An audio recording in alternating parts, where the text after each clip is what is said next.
بسم اللہ الرحمن الرحیم۔ السلام علیکم۔ رسول اللہ صلی اللہ علیہ وآلہ وسلم نے فرمایا، عورت اپنی بہن کی طلاق کا مطالبہ نہ کرے تاکہ اس کا پیالہ خالی کر لے، یعنی اس کا حصہ خود لے لے اور خود نکاح کر لے۔ جو اس کے مقدر میں ہوگا وہ اسے ملے گا، مگر بہن کے ساتھ ایسا نہ کرے۔ ایک شخص نے اپنی بیوی کو اے چھوٹی بہن کہہ کر پکارا تو رسول اللہ صلی اللہ علیہ وآلہ وسلم نے فرمایا، کیا یہ تیری بہن ہے؟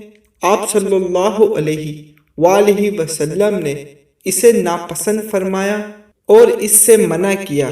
اور اسی طرح آج کے معاشرے میں شوہر اپنی بیوی کو میری ماں کر کے بولتا ہے، اب چاہے غصے میں بولے یا مذاق میں، تو ایسا بھی نہیں بولا کریں۔ جزاک اللہ۔ حدیث مبارک سمجھ آنے کی صورت میں ایک لائک ضرور کر دیے گا۔ اللہ حافظ۔